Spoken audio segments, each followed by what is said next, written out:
Ok, queridos, Marcos capítulo 10, isso? Vamos mergulhar aqui.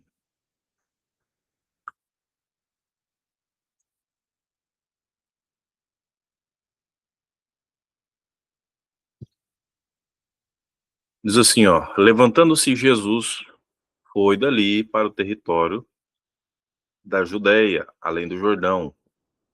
Outra vez as multidões reuniam-se junto a ele, e de novo ele ensinava segundo o seu costume.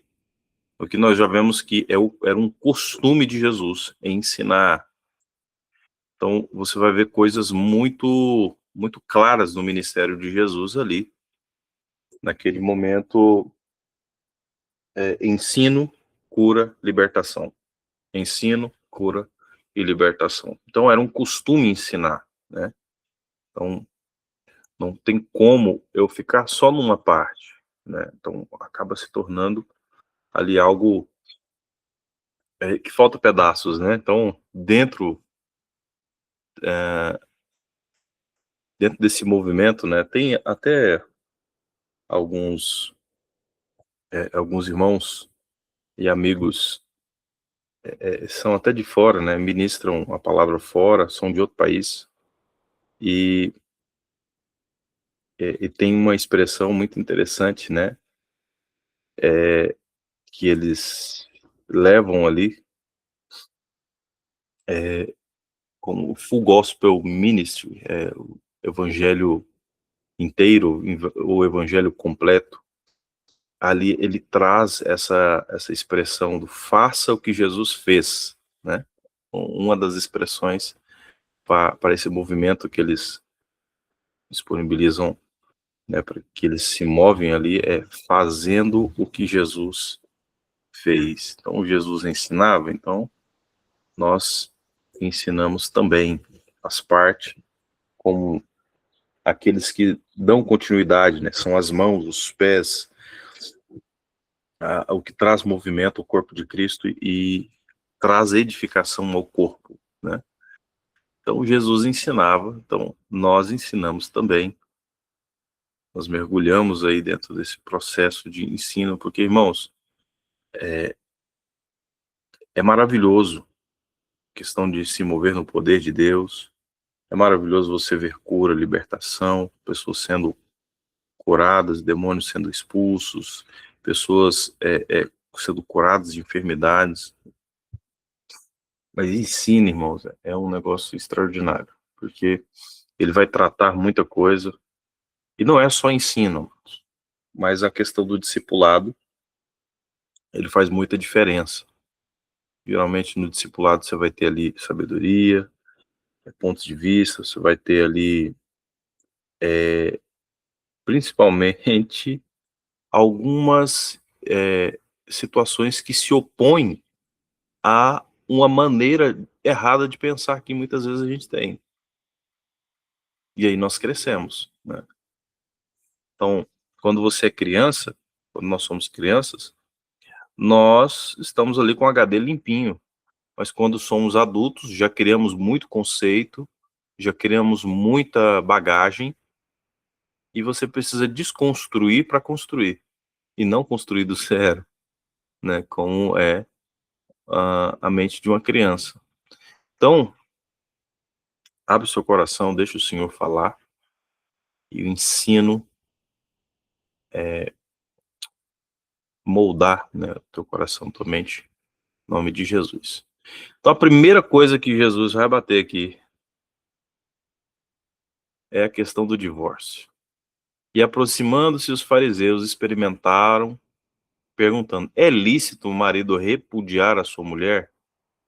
E ele respondeu: que vos ordenou Moisés? Olha, Jesus, joga para eles, né? O que Moisés falou na palavra? Então tornaram eles, Moisés permitiu lavrar a carta de divórcio e repudiar. E Jesus diz: por causa da dureza do vosso coração, ele vos deixou escrito esse mandamento. Porém, desde o princípio da criação, Deus os fez homem e mulher.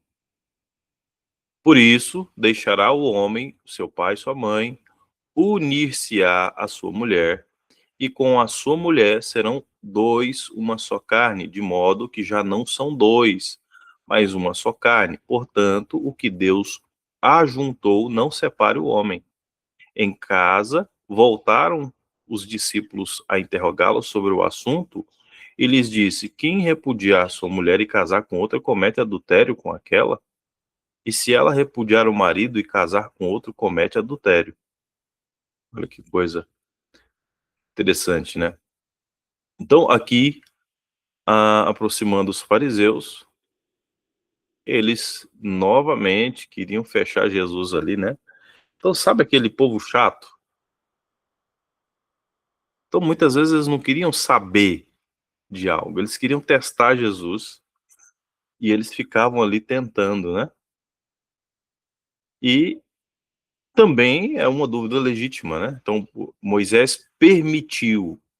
Então, ali o Senhor falou: olha, por princípio, Deus criou o homem e a mulher. Por princípio, não é para acontecer isso. Mas Moisés deixou por causa da dureza de coração.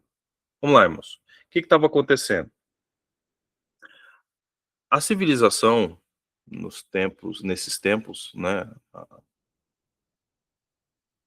A cultura ali, mulheres, crianças, muitas vezes ficaram ou ficavam desamparados quando um homem decidia sair de casa. E eles estavam saindo de casa ou estavam tirando ali suas esposas de dentro de casa por qualquer coisa. Você vê uma cultura, né? Se a pessoa fizesse uma comida que ele não gostasse, se fizesse alguma coisa que ele não gostasse, era um motivo que eles colocavam para repudiar. Então, o que é repudiar? Largar para lá. Aí deixando, abandonando. Repúdio. E aí, o que acontecia? Como era o homem, o provedor da casa, ele era responsável por cuidar, por zelar. Então, uma mulher, quando era abandonada pelo marido, ficava como uma mendiga, né? Jogada ali, porque se o marido não dava a carta de divórcio, se não tinha essa expressão aí, elas ficavam totalmente desamparadas, totalmente desamparadas. Então, podia se caracterizar, né, pela roupa, ali dentro da cultura tinha uma maneira de receber ajuda quando se quando perdia, né, o marido ou o marido abandonado. Então, não era porque era vontade de Deus, porque por princípio, no princípio Deus criou desse jeito. Deus fez o homem e a mulher, deixará o homem, seu pai e sua mãe, e unir-se-á a sua mulher.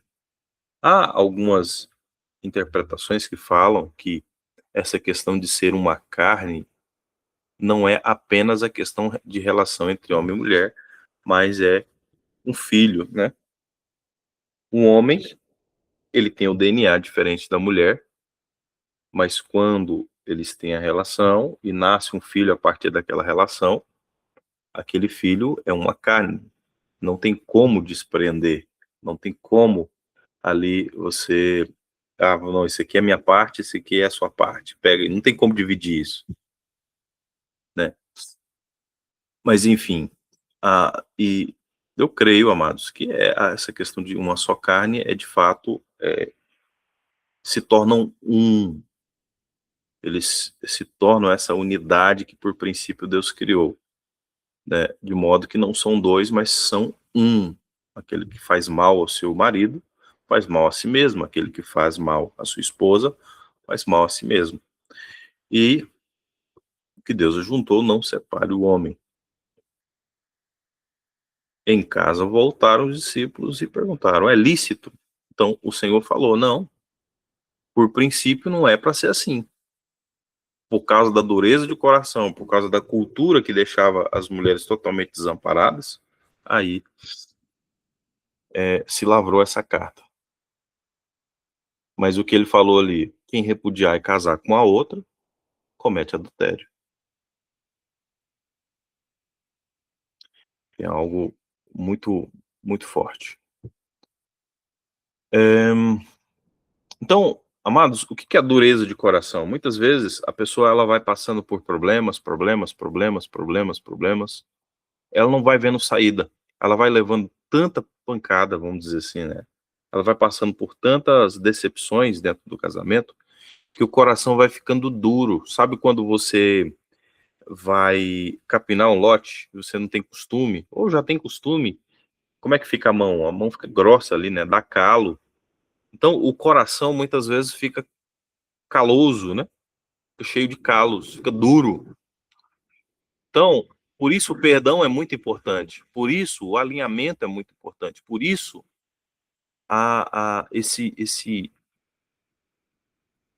essa expressão de não ficar jogando tudo para dentro do tapete, para baixo do tapete, é muito importante. Precisar resolver essas coisas. Porque a gente vai engolindo, e isso vai endurecendo o nosso coração. Então, por isso as pessoas se divorciam, se saem, elas repudiam, o coração vai ficando duro. Então, precisamos passar aquela gilete, né? Passar aquela navalha, camada por camada, para que o coração fique sensível novamente, para evitar, né, até mesmo essa questão aí. Então, lhe trouxeram algumas crianças, Jesus abençoou as crianças, né? Para que as tocasse, mas os discípulos os repreendiam, e Jesus, porém, vendo isso, indignou-se. Disse-lhes: deixai vir os pequeninos, não embaraceis, porque dos tais é o reino de Deus. Em verdade vos digo, quem não receber o reino de Deus como uma criança, de maneira nenhuma entrará nele. Tomando nos braços, impondo as mãos, as abençoava.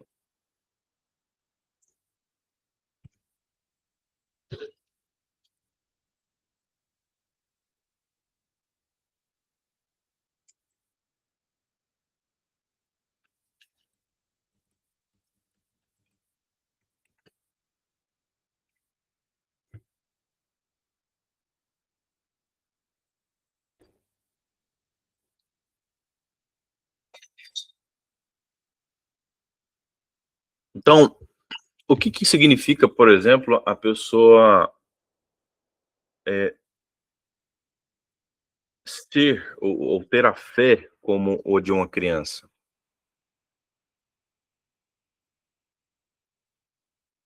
É ser dependente, é ser simples, é confiar, não tem aquela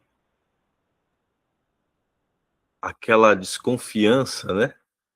Mas tem aquela inocência, o coração inocente, né? É aquele que depende do pai, é aquele que tem esse coração que quer chegar perto, que é inocente. Você já viu como é que é uma criança, mano? Você disciplina ela fica triste ali na hora, depois ela te abraça, chega perto, como se nada tivesse acontecido. Ela não fica guardando rancor. É um coração inocente, um coração dependente, um coração simples, um coração que confia.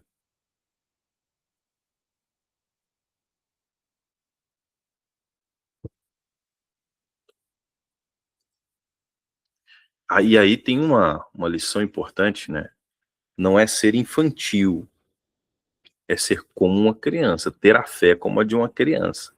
Já viu como é que a criança é? Para ela não tem impossível. Papai, me dá esse carro. O carro. Papai, me dá esse aqui. Ele acha que tudo é possível. E acha que o pai tem todo o dinheiro do mundo.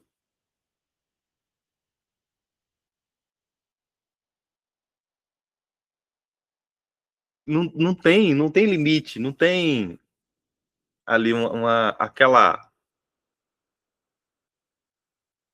aquela questão de não poder. Não sabe que não é poder, né? Mamãe, eu quero ir lá nos Estados Unidos, vamos? Para ele não existe barreira, não existe visto, não existe dinheiro, não existe o valor financeiro sendo, não existe ali o juntar. Para ele já tem todo o dinheiro na conta, já tem todo o processo, já está tudo pronto, é só ir. Ai, irmãos, nós precisamos dessa fé, precisamos. Nós temos que ter o coração de criança, mas não sermos infantis, tá? Infantis é diferente.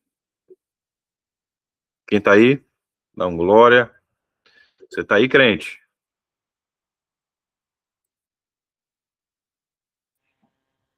Glória a Deus.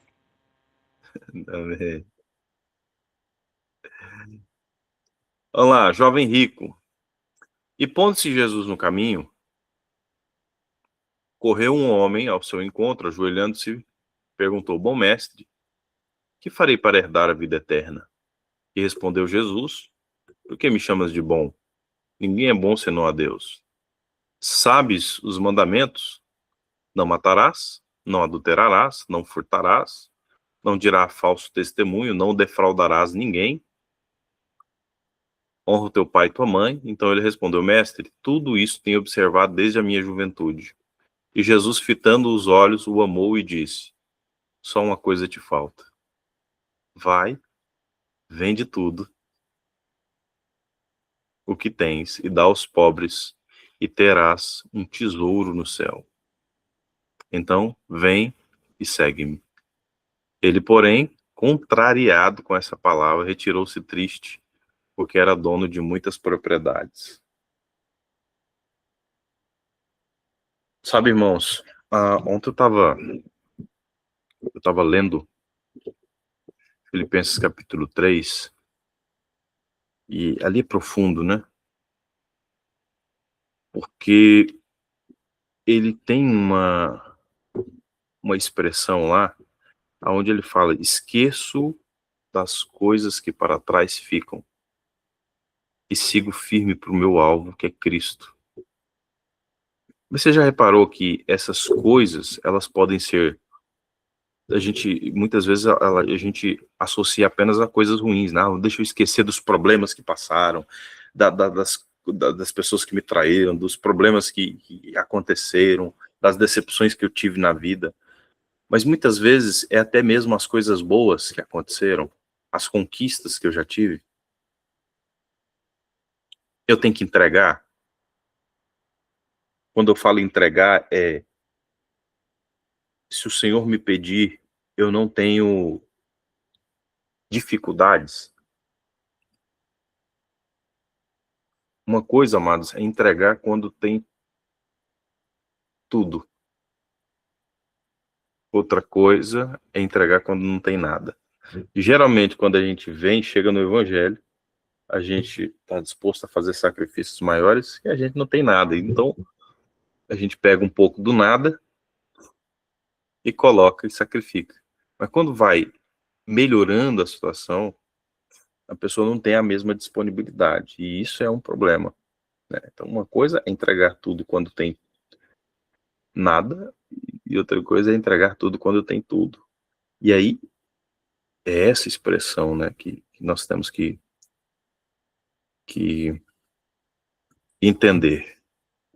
Que o nosso coração está sendo testado. E aqui, nós temos duas expressões ali, né? Uma, a justiça própria, e outra, a justiça de Deus. Então, o jovem rico, ele vem se apoiando, né, nas coisas que ele fez. Olha, e quem ele estava sendo ali.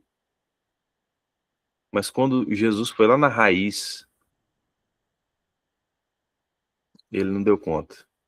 Ele saiu triste porque tinha muitas propriedades.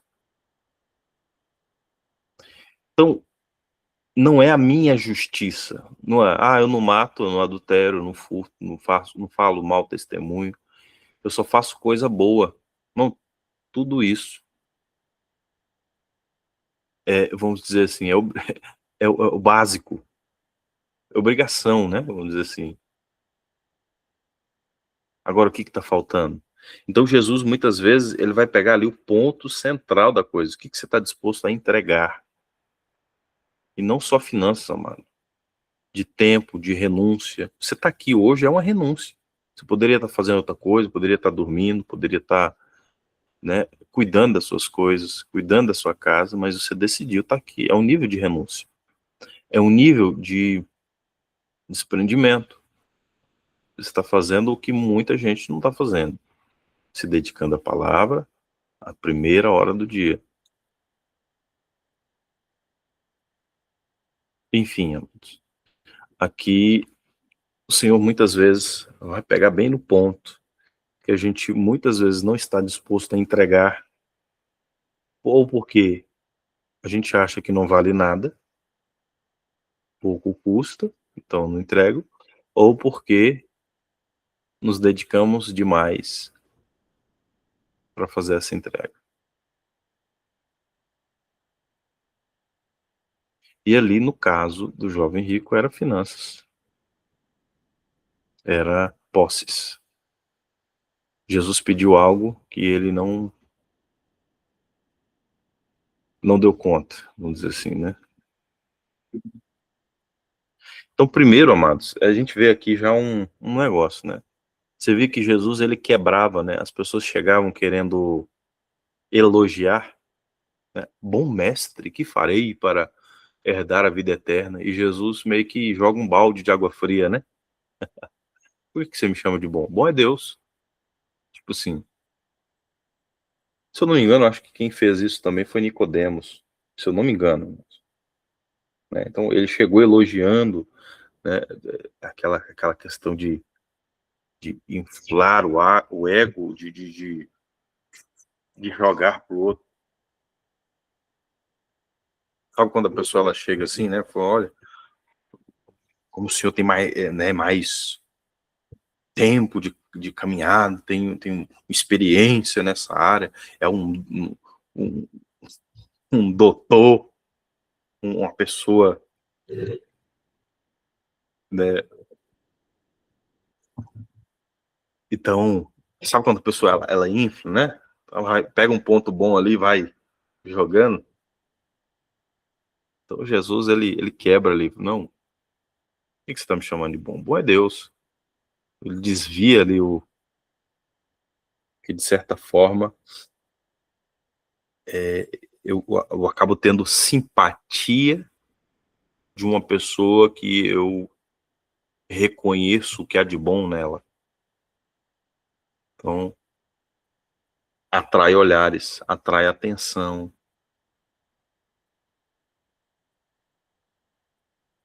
E Jesus sabia de tudo isso, amados.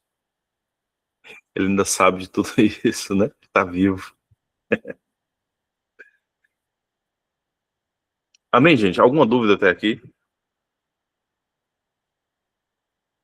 Tá tranquilo? Podemos seguir?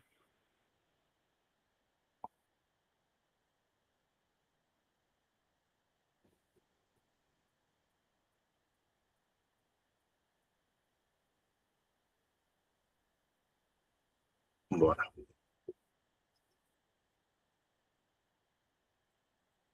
Então nós temos aí essa situação, né? Então, as riquezas elas não são problema, o apego entendeu? Então, o jovem rico ele não perdeu Jesus por ser rico. Não tem nada de errado em ser rico. Mas ser possuído pelo que possuía, isso era um problema, né? Então, o que hoje você e eu teríamos dificuldade de entregar Jesus?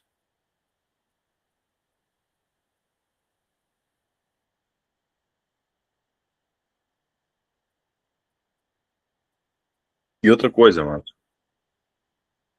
quando Deus ele te pede algo, ele nunca te pede para tomar ou diminuir o que você tem. Ah, tem coisa demais. Ele tem coisa. Não, irmãos, é para nos libertar. Sabe uma maneira boa de libertar? Eu aprendi isso com a PED, ele faz isso sempre. Sempre quando ele quer algo, primeiro ele entrega. Eu lembro de uma situação onde ele tinha um carro muito bom, que ele ganhou, ele ficou poucos meses com esse carro. E aí o Senhor trouxe no coração dele, né, ele entendeu, procurou o apóstolo Lu, falou: meu bem, olha, eu tenho entendido que é tempo de semear. Então primeiro ele colocou ali no altar, depois ele teve um outro. Né? Não significa que nós fazemos essa questão de barganha para, vou semear porque eu vou colher. Não é essa, né, essa mentalidade. É lógico que colhe, mas não esse coração trocador, né? Eu coloco aqui para, mas é um caminho de confiança, né? Então muitas vezes antes de fazer algo, ele coloca à disposição, entende? Antes de ter algo, ele coloca à disposição. Ele semeia aquilo. Então é uma maneira que ele encontrou de não deixar isso tomar o coração.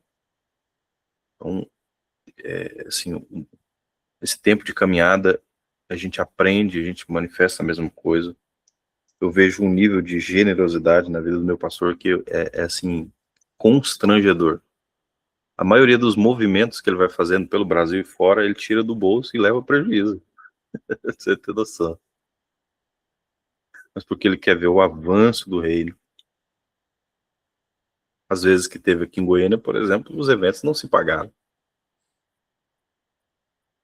Mas tem o prazer de semear e estar sempre dentro desse movimento de não ser apegado, cara. Não é apegado. Eu penso num... Então, uma das formas de não ter um coração preso é entregar antes. É levar para morrer essa vontade. Então Deus não toma, ou Deus não pede, né?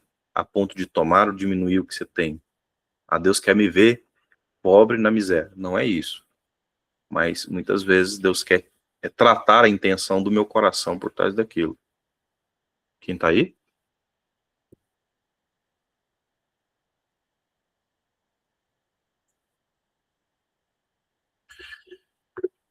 Ok.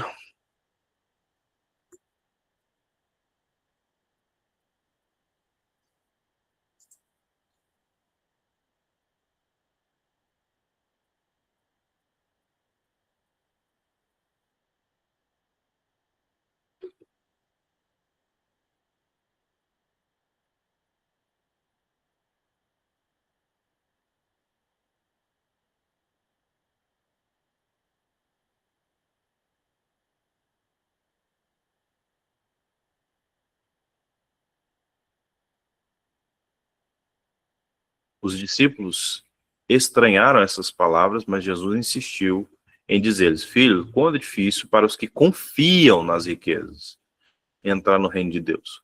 É mais fácil passar um camelo no fundo de uma agulha do que entrar um rico no reino de Deus.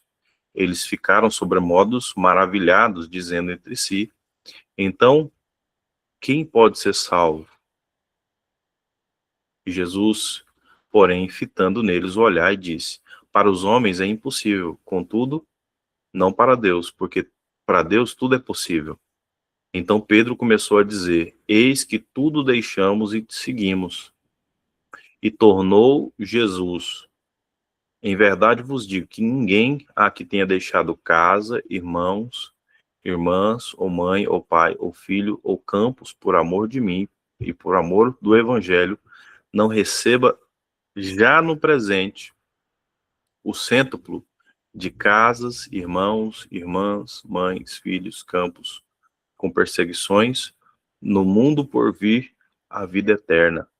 Porém, os primeiros serão os últimos e os últimos serão os primeiros.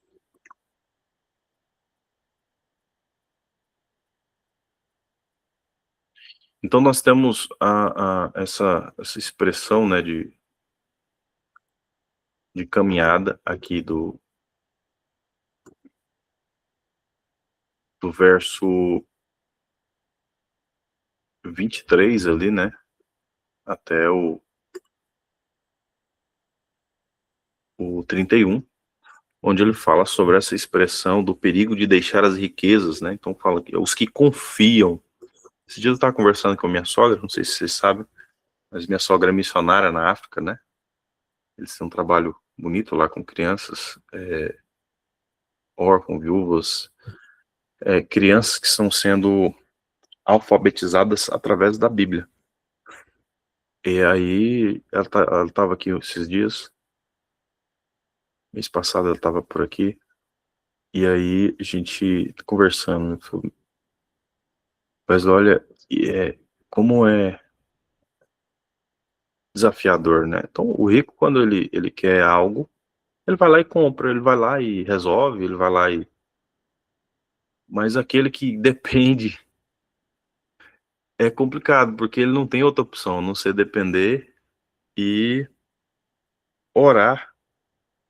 Agora, aqueles que confiam nas riquezas, irmão, não é errado você ter dinheiro, você ter posses, tá? O errado é essas coisas te terem.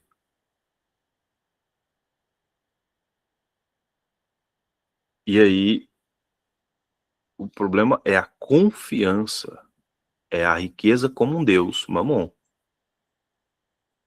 entendeu? Como sua base de confiança. Ah, eu vou lá, tô doente, vou lá e pago o cirurgião, faço lá um negócio. Então eu paro de depender do Senhor e começo a depender de mim mesmo. Então eu sou o centro, eu sou o Deus. A minha independência, a minha vaidade fala mais alto do que o Deus da minha vida. E aqui ele fala, olha, aquele que deixa casa, irmãos, mãe, pai, filhos, campos, por amor de mim e do evangelho, há uma recompensa. Aqui tá falando aqui, irmãos, 100%, o cêntuplo, 100 vezes mais. Então toda dedicação em prol do reino, toda expressão que eu faço de renúncia vai ter recompensa, amados, aqui e na glória. Amém? Haverá recompensa para aqueles que abrem mão, haverá recompensa para aqueles que renunciam, haverá recompensa. Não é só uma questão que eu deixo, que morre na minha vida, que eu entrego na minha vida. Haverá recompensa.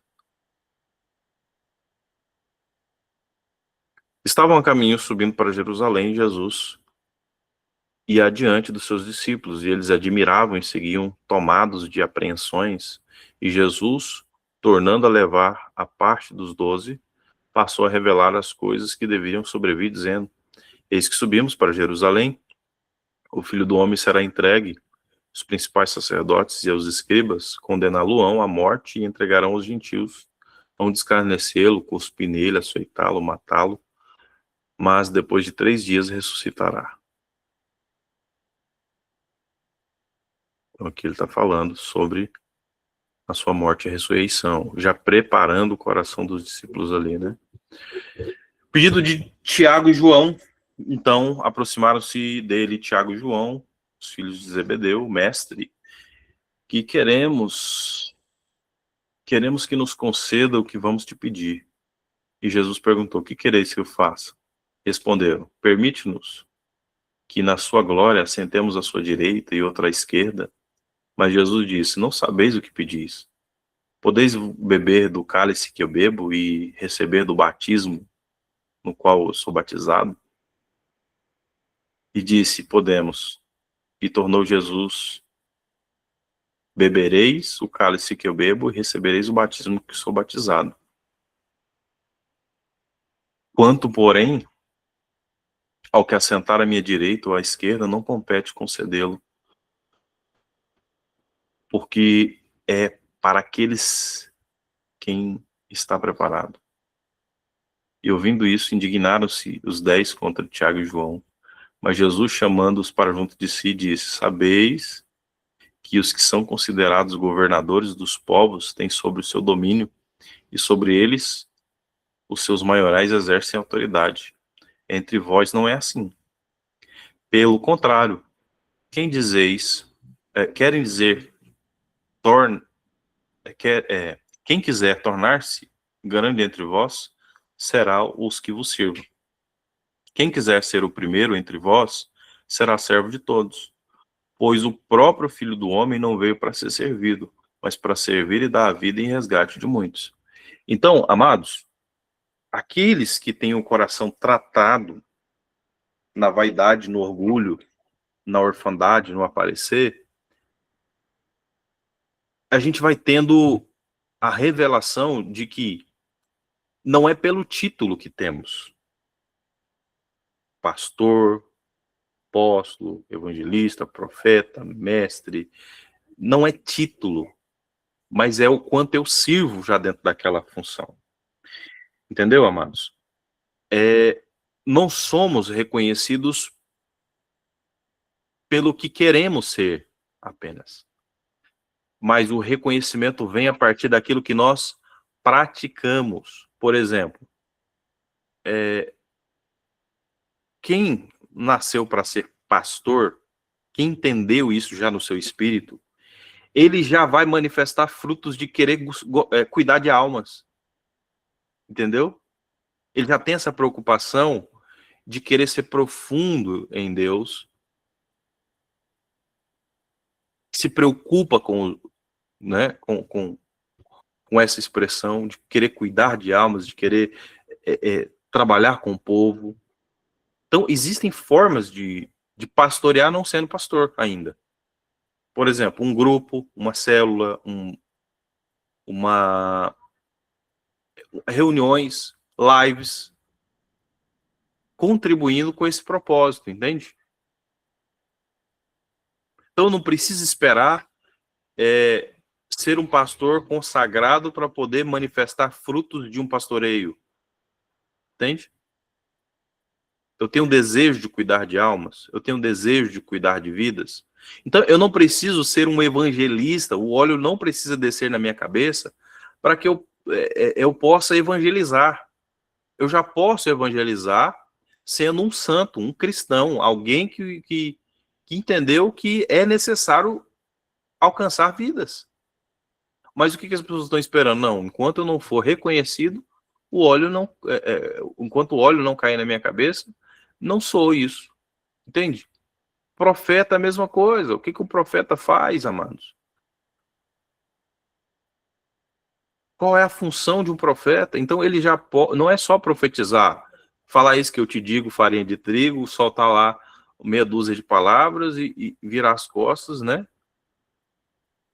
Não. O profeta, ele está responsável por cuidar de ajudar no cuidado de um povo, de centralizar Cristo. Quando algo está fora do padrão daquilo que Cristo estabeleceu, ele se levanta, né? Então, o profeta, ele vai liberar a palavra, ele vai liberar decretos, ele vai ser Deus vai alertá-lo quando um perigo estiver adiante, entendeu? Para que o corpo se proteja, para que o corpo ele se prepare, ele consegue ter essa percepção além. E aí, muitas pessoas estão esperando alguém reconhecê-los como profetas. Não vai acontecer, amados. Eu já preciso fluir nesse dom. Se eu entendi que eu sou isso. Agora, eu entendo que eu não tenho tudo, então eu vou procurar meu líder, a pessoa qual eu elegi, ou o Senhor me deu como aquele para cuidar de mim, me treina, me ajuda, eu quero entender mais sobre isso, entendeu? Então, eu sou reconhecido pelo serviço, Quem quer ser o maior, que sirva a todos.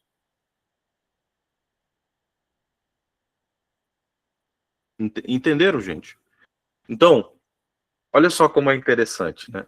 Então, eu entendo do Senhor que nós temos essa característica se movendo dentro do apostólico. Nós trabalhamos dentro do pastoreio, mas dentro de uma caminhada do apostólico. Então, por isso, irmãos, que muitas pessoas muitas vezes vão chegar na igreja e muitas vezes vão ter um choque porque não estão porque estão acostumados a ver um pastor com o dom de pastor, só pastor, do pastoreio, de visita, né? Não que a gente não tenha de fazer isso, é necessário, tá? Mas é aquela característica de treinar pessoas, de impulsionar pessoas, de levar elas a ter um nível de responsabilidade, né, de encargo, de treinar pessoas, de treinar líderes, de treinar pessoas para que possam ser sacerdotes reais, para que possam ser instrumentos de Deus, para equipar o corpo de Cristo, né, para que aqueles que têm o chamado o apostólico também sejam marcados. Só um pouquinho, pessoal.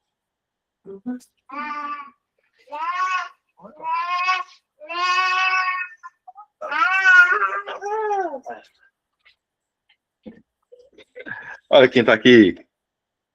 Dá tchau, pessoal. Tchau, pessoal. Tchau, pessoal.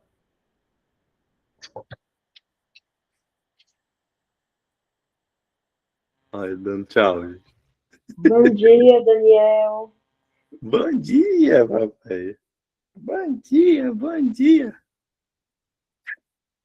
Tchau, pessoal.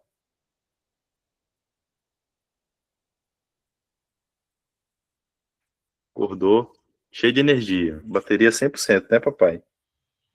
Acordou recarregado. Carregado. É igual o Nicolas também. Né, já chegou ali, já querendo tocar o violão, pegou o violão ali no chão. Deixa eu fazer uma música. Muito silêncio aqui, né? Ah, tá rindo, né?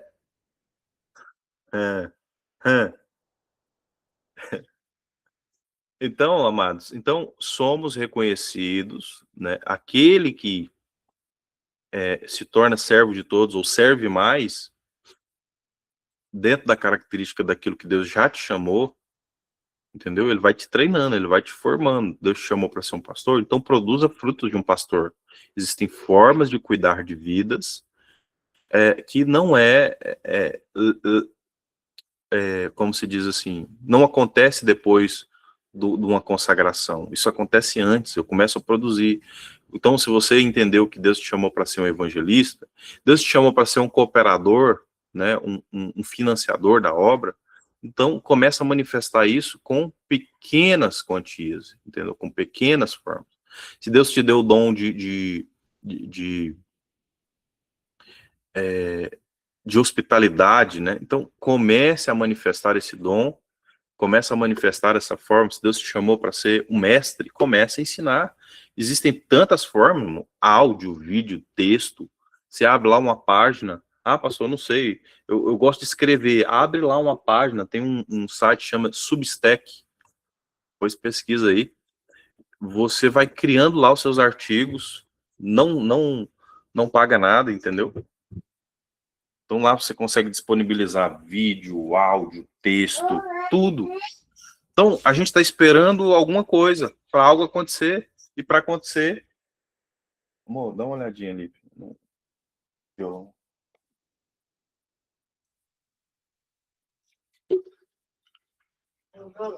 Então ele fala: quem quiser ser o primeiro, seja servo de todos. Amém? Então aqui por último, e foram para Jericó. Quando saí de Jericó, juntamente com os discípulos, numerosa multidão, Bartimeu, cego, mendigo, filho de Timeu, estava assentado à beira do caminho, e ouvindo que era Jesus, o Nazareno, pôs-se a clamar: Jesus, filho de Davi, tenha compaixão de mim. E muitos repreendiam, para que ele se calasse. Mas ele cada vez mais gritava: Filho de Davi, tenha misericórdia de mim. E parou Jesus e disse: Chamai-o.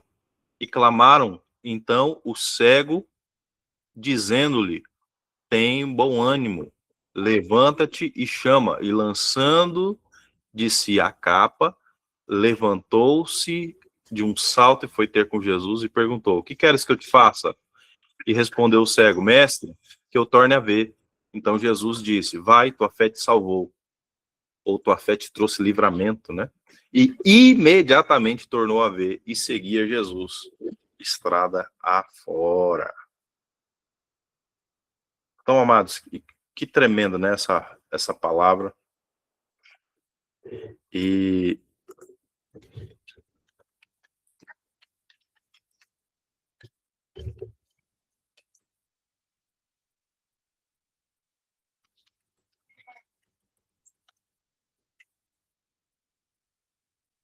é tremendo, né? Amados, tem uma expressão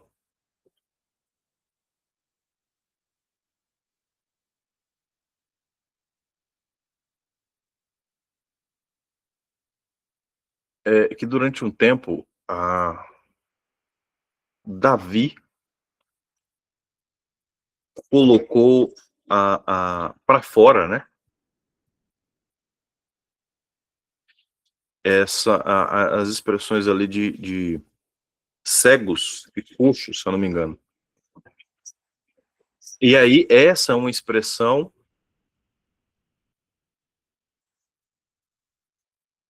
que o povo começou a pedir misericórdia ali, né? E aí você vai ver aqui a mesma expressão de Jesus sendo chamado por esse homem chamado Bartimeu, né, o filho de Timeu, clamando: Jesus, filho de Davi. Olha lá, ele clamou: olha, Jesus da linhagem de Davi, e teve misericórdia e também vai ter misericórdia para comigo. Tenha misericórdia de mim. E Jesus diz: chamam. Chamam. E as pessoas repreendiam: não, cala a boca, para de importunar, rapaz. E ele gritava cada vez mais. Então existia um nível de fome, existia um nível de sede, e ele apelou, foi lá, né? Lá na raiz, Davi, né? A mesma expressão ali. E houve essa cura. Então, o Senhor, ele tem misericórdia. O Senhor estabelece ali o nível de cura. Eu acho muito legal o livro de Marcos, porque ele traz ali a ação do reino, né? Cura, milagres, transformações, quebra de padrões, quebra ali o confronto com a religiosidade e o Senhor sendo glorificado. É isso mesmo? Amém, amados? Então, com isso, nós ah, confirmamos aqui, né? Esse tempo, o Senhor nos ensinou aqui acerca de como agir em cada uma dessas situações. Então, quais são as lições que a gente pega aqui? Nós devemos ter a fé como de uma criança. Nós devemos entender que riquezas não são um problema, mas o apego a elas sim. A verdadeira grandeza está em servir, né? O reino não é um palco, não é um altar, é uma toalha, é uma bacia, né? Essa questão para servir, não dominar, é uma vida de cruz. Quando você clama, o Senhor te atende. E Jesus sempre vai perguntar: o que você quer, né? Que eu veja. Então, faça essa pergunta hoje: o que você quer de Jesus? Jesus está na sua frente hoje. O que você falaria? O que você pediria? Qual é o nível de misericórdia que você precisa para hoje? A salvação não é impossível, para Deus tudo é possível, basta ter o coração quebrantado, voltar para Ele. Aquele que deixa algo por Cristo sempre recebe mais. Deus não fica devendo nada para ninguém. Jesus trata o divórcio, o casamento com muita seriedade. E o reino é para quem insiste, se humilha e persiste até o fim. Amém? Então temos essas lições aí, muito importante. Deus te abençoe, você, sua casa, sua família.